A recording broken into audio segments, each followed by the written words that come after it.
Hello everyone, welcome to my YouTube channel ब्रैक science classes. Hope कि आप सबकी स्टडी अच्छी चल रही होगी। तो आज हम क्लास 10th का चैप्टर फर्स्ट का टॉपिक पार्ट 4 हम डिस्कस करने जा रहे हैं। इससे पहले हमने सारा कुछ डिस्कस कर लिया था, बस हमारे पास दो टॉपिक रहते थे। कौन कौन से? एक तो क्रोजन रहता था, एक रेसिडिटी, और साथ साथ में जो पिछले टॉपिक में एक दो टॉपिक थोड़ा थोड़ा सा रह गया था वो भी साथ साथ में हम डिस्कस करेंगे। तो आइए स्टार्ट करते हैं। तो हमारा फर्स्ट टॉपिक आएगा क्या है? क्रोजन। क्रोजन का मतलब क्या होता है? जैसे हम कुछ ऐसी चीज जैसे आयरन हो गया, आयरन को हम कुछ समय के लिए क्या करते हैं, ऐसे ही खुले में छोड़ देंगे, वो उसमें ऑक्सीडाइज हो जाएगा, और मॉइस्चर की ऑक्सीजन और मॉइस्चर की वजह से उसके ऊपर क्या हो जाता है, रेडिश ब्राउन कलर सा लग जाता है ना, उसको क्या बोलते हैं? हम रस्ट बोलते हैं। तो वैसे ही क्रोजन है, इसी को क्रोजन बोलते हैं। Process which refined metal naturally converted to stable form. क्या है? किसी की ऑक्साइड बन जाए, हाइड्रोक्साइड बन जाए, सल्फाइड बन जाए, वो क्या है? सारे के सारे एक तरह के क्रोजन हो गया, मतलब क्रोड हो गया वो मेटल। ठीक है, जैसे हम आयरन को है, आयरन को ऑक्सीजन और मॉइस्चर दोनों चीजें चाहिए, जरूरत है दोनों चीजों की। अगर एक भी इसमें से ओनली ऑक्सीजन है तो ये आयरन ऑक्साइड है, जो मतलब क्या है? रस्ट है, जिसको हम बोलते हैं रस्ट। ये नहीं मिलेगा हमें। दोनों अगर आयरन को ऑक्सीजन और मॉइस्चर की प्रेजेंस में छोड़ के जाए तो क्या बन जाता है? आयरन ऑक्साइड, जिसको रेडिश ब्राउन कलर का ऊपर लग जाता है। तो रस्ट का फॉर्मूला भी आपसे पूछा जाता है, वो क्या होता है? Fe2O3.XH2O। ये 1 मार्क क्वेश्चन है, बहुत इंपॉर्टेंट है, इसको अच्छे से आप याद कर लेंगे। ठीक है, तो क्या है? आयरन को ऑक्सीजन और मॉइस्चर की फॉर्म में छोड़ दे तो क्या बनेगा? आयरन ऑक्साइड, जिसको हम रेडिश ब्राउन कलर का होता है। वैसे ही अगर कॉपर है, कॉपर को कार्बन डाइऑक्साइड और मॉइस्चर की फॉर्म में छोड़ दे तो क्या बन जाता है? कॉपर कार्बोनेट, जो किस कलर का होता है? ब्लू ग्रीन सा कलर होता है उसके ऊपर, कॉपर के ऊपर उसकी एक परत चढ़ जाती है। हम सिंपल लैंग्वेज में बोलते हैं कि जैसे आयरन को छोड़ दिया वहां पे हवा में, ठीक है, उसके ऊपर एक रेडिश ब्राउन सा कलर की परत चढ़ जाती है, उसको हम क्या बोलते हैं कि ये रस्ट हो गया, ये खराब हो गया, क्रोड हो गया। ठीक है, तो ये है क्रोजन। वैसे ही एनसीडीटी है, इसको और क्रोजन को हम प्रिवेंट कैसे बचा कैसे सकते हैं? उसको हम पेंट कर सकते हैं। जैसे आयरन की चीजों पर हमने पेंट कर दिया तो क्या होता है? उसको रस्ट नहीं लगती, उसको जार है जो नहीं लगती। ठीक है, फिर ऑयलिंग होगी, ग्रीसिंग होगी। ठीक है, तो ये अलग अलग तरह से हम इसको प्रिवेंट कर सकते हैं। तो नेक्स्ट आ गया हमारा एनसीडीटी। एनसीडीटी क्या है कि जब हम ऑयल कंटेनिंग फूड है जो, ठीक है, ऑयल कंटेनिंग फूड को हम काफी समय के लिए, लॉन्ग टाइम के लिए उसको कैसे ही छोड़ दें तो वो क्या हो जाता है? खराब हो जाता है। ठीक है, सिंपल लैंग्वेज में बोलते हैं क्या है? When oil containing food material are left for long time are oxidised by atmospheric chemicals. क्या है कि एटमॉस्फेरिक केमिकल की वजह से जो है उसका टेस्ट एंड स्मेल है जो वो चेंज हो जाती है। उसी को हम क्या बोलते हैं कि ये रेंसिड हो गया, खराब हो गया।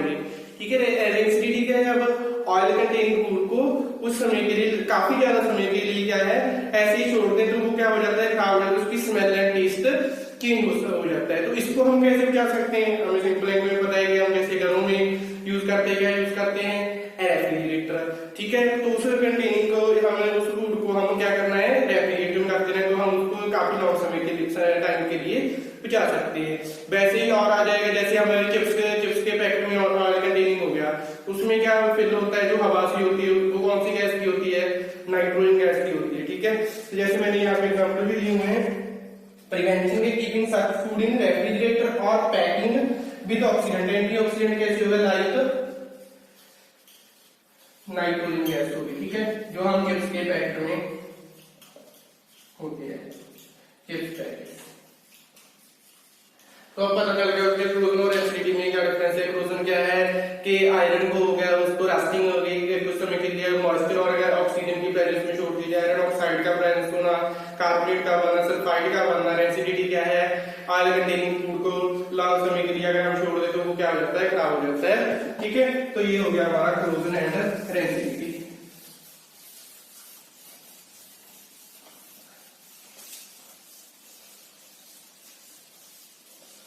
एक हमने क्या पढ़ा था कि ऑक्सीडेशन और रिडक्शन तो पढ़ लिया था, लेकिन उसमें ऑक्सीडाइजिंग एजेंट रह गया था कल। तो ऑक्सीडाइजिंग एजेंट और रिड्यूसिंग एजेंट। ऑक्सीडाइजिंग एजेंट क्या है? जिस सब्सटेंस की वजह से जो ऑक्सीडेशन हो रही है,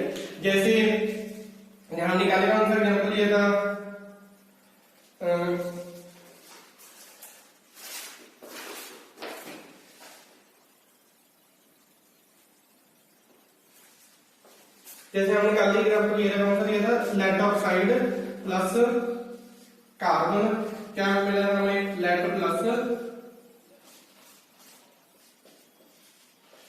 कार्बन डाइऑक्साइड।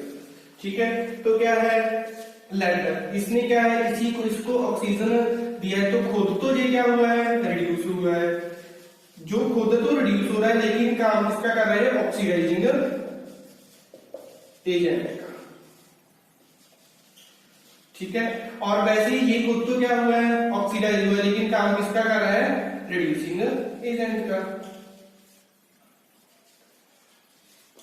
तो जिसमें से ऑक्सीजन, मतलब सिंपल सी बात है कि जिसमें से ऑक्सीजन बाहर जा रहा है वो किसका काम करेगा, ऑक्सीडाइजिंग एजेंट का, और जिसमें ऑक्सीजन ऐड हो रहा है, मतलब जो खुद रिड्यूस हो रहा है, लेकिन जो खुद ऑक्सीडाइज हो रहा है वो तो क्या है, रिड्यूसिंग एजेंट है, जो खुद ऑक्सीडाइज हो रहा है वो क्या है, ऑक्सीडाइजिंग एजेंट है। ठीक है, ऐसे ही हमने कल दो रिएक्शन रह गई थी, एक और डीकंपोजिशन की टाइप हो गई, जैसे हम टाइप्स ऑफ डीकंपोजिशन रिएक्शन कौन कौन सी थी, एक तो थी प्रेसिपिटेशन,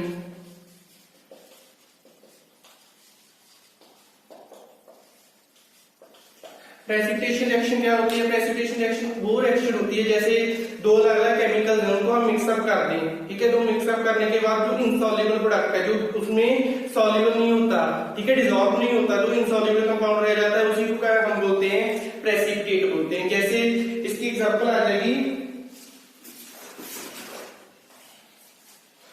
प्रेसिपिटेशन रिएक्शन की, जैसे सिल्वर नाइट्रेट ले लिया प्लस सोडियम क्लोराइड ले लिया। ठीक है, silver nitrate plus sodium chloride ले लिया, तो हमें पता है कि जैसे डाउन डिस्प्लेसमेंट में क्या किया था, जिंक को इंटरचेंज किया था, तो वैसे ही है silver chloride plus sodium nitrate. तो यहाँ पे क्या है, इसके प्रेसिपिटेट बने, जहां भी आपको ऐसा एरो दिखाई दे उसका मतलब क्या है, ये प्रेसिपिटेट बने होंगे, किसके, सिल्वर क्लोराइड के प्रेसिपिटेट बने होंगे हैं। ठीक है, एक तो ये थी प्रेसिपिटेशन, सेकंड थी हमारे पास एक इसकी डीकंपोजिशन की जो टाइप थी, एक प्रेसिपिटेशन थी, एक थी न्यूट्रलाइजेशन।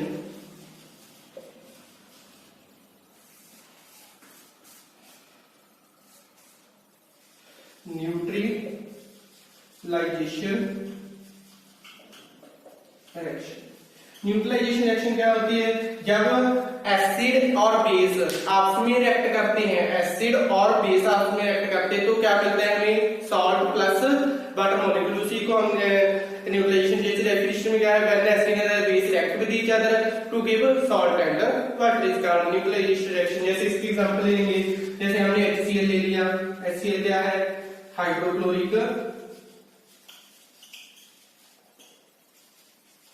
एसिड है, प्लस बेस ले लिया, बेस कौन सा ले लिया हमने, सोडियम हाइड्रोक्साइड ले लिया।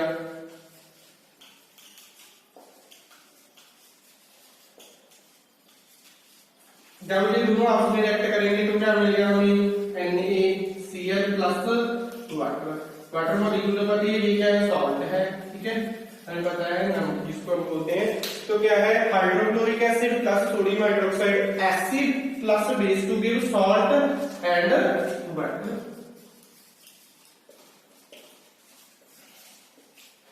तो क्या इसके हम सिंपल इंग्रेडिएंट क्या लिखेंगे, acid plus base to give salt plus water. ठीक है, तो न्यूट्रलाइजेशन रिएक्शन होगी, प्रेसिपिटेशन रिएक्शन होगी। यही तक हमारा आज का सारा जो फर्स्ट चैप्टर है क्लास 10 का वो कंप्लीट हो गया। कौन सा चैप्टर था, chemical reaction and chemical equation. तो हम स्टार्टिंग से एक बार जल्दी रिवीजन भी कर लेते हैं। तो केमिकल इक्वेशन रिएक्शन क्या थी कि दो सब्सटेंस है, दो कंपाउंड आपस में मिक्सअप होके एक नया प्रोडक्ट दें, तो वो क्या है, केमिकल रिएक्शन। उसी केमिकल रिएक्शन को हम मैथमेटिकल में लिखना है, शॉर्ट फॉर्म में लिखना है, मैथमेटिकल फॉर्म में लिखना है, वो क्या है, केमिकल इक्वेशन थी। इसके बाद हमने बैलेंस करना सीखा था कि कैसे बैलेंस करते हैं। बैलेंस क्या करता था कि रिएक्टेंट में और प्रोडक्ट में दोनों में क्या है, सेम हो। ठीक है, equal number of molecules, equal number of elements हो दोनों तरफ। रिएक्टेंट कौन सा होता है, जैसे इसमें क्या है, ये रिएक्टेंट है और ये क्या है, प्रोडक्ट है। ठीक है, इसके बाद हमने क्या की थी, types of chemical reactions and chemical reaction की टाइप्स की थी। कौन कौन सी थी, कॉम्बिनेशन थी। कॉम्बिनेशन में क्या था, दो कंपाउंड, दो अलग अलग टाइप एलिमेंट भी हो सकते हैं कंपाउंड, एक एलिमेंट एक कंपाउंड, दोनों कंपाउंड भी हो सकते हैं, दोनों आपस में मिक्सअप होकर एक नया सब्सटेंस दे, वो क्या हो गई थी, कॉम्बिनेशन हो गई थी। डीकंपोजिशन कौन सी थी, एक कंपाउंड बना हुआ था उसको हम हीट कर देते, सनलाइट की प्रेजेंस में छोड़ दिया या इलेक्ट्रिक करंट की वजह से क्या है वो दो कंपाउंड में आप दो अलग अलग मॉलिक्यूल दो एलिमेंट्स में क्या ठीक है कन्वर्ट हो जाए, इसको क्या बोलते थे हम, डीकंपोजिशन। डिस्प्लेसमेंट क्या थी, मोर एक्टिव एलिमेंट है जो लेस एक्टिव एलिमेंट को क्या कर लेता है, डिस्प्लेस कर लेता, उसकी जगह ले लेता है। डबल डिस्प्लेसमेंट क्या थी, सिर्फ इंटरचेंज था। फिर ऑक्सीडेशन रिडक्शन क्या थी, ऑक्सीडेशन में क्या था, एडिशन ऑफ ऑक्सीजन हो रही थी, और रिडक्शन में क्या था जी, रिडक्शन में addition of hydrogen, removal of oxygen थी। फिर हमने रिडॉक्स रिएक्शन क्या थी, रिडॉक्स रिएक्शन दोनों ऑक्सीडेशन एंड रिडक्शन एक साथ हो रही हो उसको क्या बोलते हैं, रिडॉक्स रिएक्शन है। फिर डीकंपोजिशन का एक साथ पर प्रेसिपिटेशन एंड न्यूट्रलाइजेशन। प्रेसिपिटेशन का क्या मतलब, इनसॉल्युबल कंपाउंड का बनना, ठीक है, जो डिसॉल्व ना हो। न्यूट्रलाइजेशन क्या थी, acid plus base to give salt and water. और साथ में हमने क्या किया था, क्रोजन। क्रोजन का क्या मतलब है, फिर रस्टिंग का बनना, और रस्ट का फॉर्मूला क्या था, याद रखना, रस्ट का फॉर्मूला बहुत इंपॉर्टेंट है, ये कौन सा, Fe2O3.XH2O, ठीक है।